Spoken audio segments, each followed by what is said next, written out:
What's up, y'all? Welcome to our Valentine's Day episode. Happy Valentine's Day as we are recording this day of. And this one didn't sneak up onto us last year, or like last year, Austin. But I always enjoy doing this episode for when Valentine's Day comes around. But it is a little bit sad given the sports sadness that happened a few weeks ago. Yeah, I may go about this a little bit differently than you do.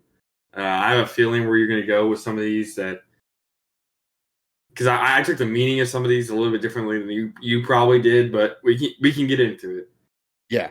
So for anyone listening, we try to do different ones, each different formats. For this Valentine's Day episode, we have First Crush, High School Sweetheart, The One, and then The One That Got Away. So I did not put Luca for every single one. I do have an NFL, NBA, MLB, and NHL player. So, but yeah, no, I'm curious. Where do you want to start, Austin? We can start with First Crush, and this is where I went with my MLB player. The first player I ever thought I was a really, really big fan of was Derek Jeter. So as I was getting into baseball, that was kind of my first player I really looked up to, a player that I'm not going to say modeled my game after when I played, but it's definitely someone I looked up to, and I tried to keep his professionalism, and I really appreciated him while I was a younger fan of the game. Yeah, I went younger fan as well, and this is kind of I was like rooting for Peyton Manning with the Broncos, but when DeMarcus Ware was cut from the Cowboys and went to the Broncos, I was watching a lot of Broncos games because I wanted DeMarcus Ware to play and get a Super Bowl ring, given what he did with the Cowboys.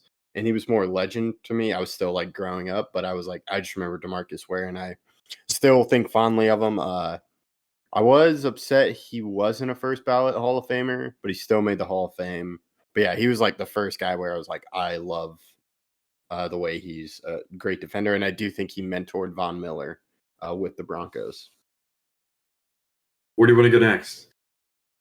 I kind of like going. So first you get a crush, then you have a high school sweetheart. And I'll go for me. My high school sweetheart is Luca. That was when we were both in high school when he really came onto the scene. That's when I started loving it and just watching him play and just rooting for the Mavericks. So to me, it felt right. Like in my high school years, I really had a solid connection to Luca, and it kind of fits. Sometimes you do marry your high school sweetheart, but sometimes your parents break you up, and that's what happened with Luca. Your parents make you on this fine. I went with NFL, and I went Tom Brady. I think you know I'm a pretty big Tom Brady fan. And he won twice while we were in high school. And I just remember I did really a lot for him during my high school years. Also, the Packers had a lot of great seasons, but we never really could get over the hump. So I had somebody else to root for during those times. Yeah, no, it's fair. So now I'll let you choose the next one. You have the one or the one that got away. I'm not sure what order this would work. I think the one that got away has to go first because it's you have to have the one that got away before the one. In my opinion, I think that's the way that it would progress realistically. I guess I think it has to go. I agree with the progression of like because you found the one. Like you're not going to worry about like man that one that got away, and that person may not be the one. Yeah. So the one that got away is, for me, I have John Wall. John Wall was one of my favorite Wizards, but he never ended his career there. And it always felt a little bit weird when we did trade him for Russell Westbrook. I always felt that divorce a little bit awkward because I wanted him to stay with the Wizards. I always wanted him to stay with the Wizards.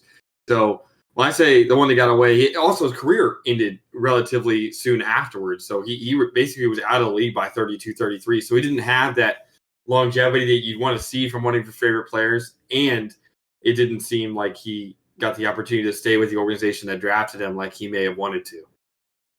Yeah, that's a good pick. And yeah, you and I talked about John Wall kind of with the Luca thing. I did not put Luca here. Luca was my high school sweetheart. This one I think is going to surprise you a little bit. But thinking about the stars, I thought of Jamie Alexiak. Okay.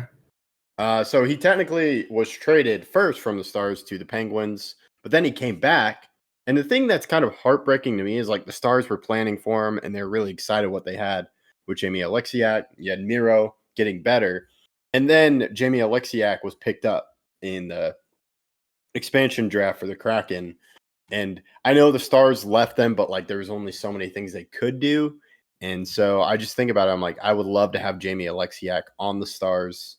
Um, and you also got like I think he'd be perfect for the Stars because they are looking for defensemen.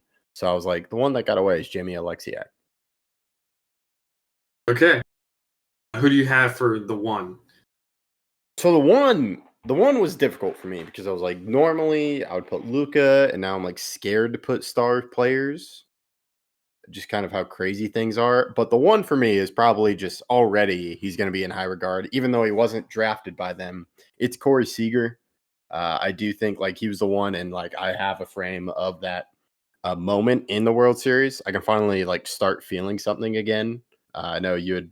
I don't know if this was on the air or off the air, but it was like, well, you have that World Series moment. So it was like I feel nothing when I watch that, but now it's just pretty cool to see Corey Seager in a Rangers uniform. So he's the one for me.